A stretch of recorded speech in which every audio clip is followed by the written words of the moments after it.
Folks want to make comparisons to the Holocaust and to the Nazi movement, which I think is always dangerous because it starts to devalue what people really suffered through when you start throwing the Holocaust around all the time. And worse yet, in this instance, it creates the impression that Islam is at war with America or that America is at war with Islam. Neither of which is the case. I know a lot of you may not have had an opportunity to live in a Muslim community. I'm going to tell you right now that I have. I grew up, and not only in Brooklyn, in New York, but when I was 8 years old, I left the country. I moved to the Middle East, and guess where I moved to? Saudi Arabia. I lived in Saudi Arabia for 4 years in Riyadh, and I moved to Qatar for 3.5 years after that. I lived in Doha. My parents raised me as an Anglican, what in America we would call an Episcopalian. But I was still raised in an Islamic country, and I learned a lot about the faith long before any of this drama. When everybody was loving the Saudis for their oil, when George Herbert Walker Bush was all up in the mix, when they were defending Kuwait, when we all wanted the resources that came from that area. I was living in the Middle East when the United States was financing Saddam Hussein, when we were funding the Mujahideen in Afghanistan, who would eventually become the Taliban. This is nothing new to me. I remember hearing my parents and adults talk when I was a teenager about why is it that the United States supports Saddam Hussein. This is a dangerous guy. I remember what it felt like to go to school with a gas mask every day because the fear of terrorism was not just theoretical.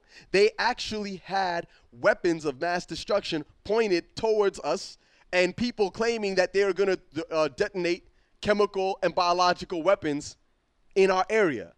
I remember 50% of my high school being evacuated and the rest of us sleeping in a sealed room, in my family, sleeping in a sealed room, and the rest of us in our school carrying our gas masks to class if we were lucky enough to have them. So none of this is new to me. And I can tell you for a fact that in my experience, Muslims value the lives of their children just as much as everyone else does. As a matter of fact, I remember one of my friends, God rest her soul, one of my parents' friends, was an Afghan Muslim woman. And she taught me so much of what I came to understand about Islam and the philosophy behind it. An Afghan Muslim woman. She was married to an American. One of her sons grew up and went to college with me. All of her sons, she had 3. 2 of them grew up and did amazing and wonderful things. Really brilliant intellects.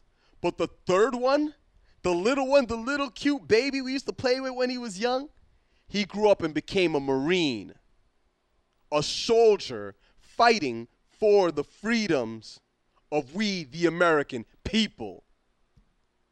See, what gets lost in the sauce in this conversation is that a lot of Muslims are Americans too.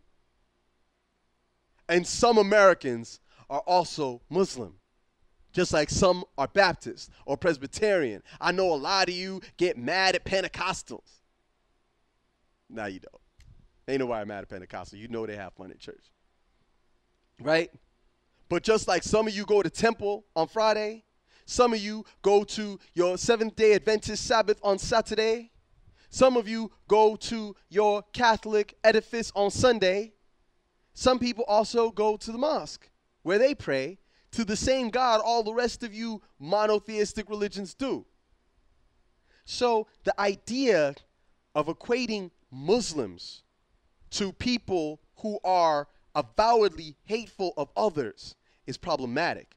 It would be like saying that Timothy McVeigh is representative of all Christians, or saying that a Catholic priest who molested a kid is representative of all Catholics. People do bad things, and I believe there are bad people in this world. But I also believe that we who want to see a better world, we who believe that there are good things there as well, need to look with wisdom and with clarity at what is going on around us.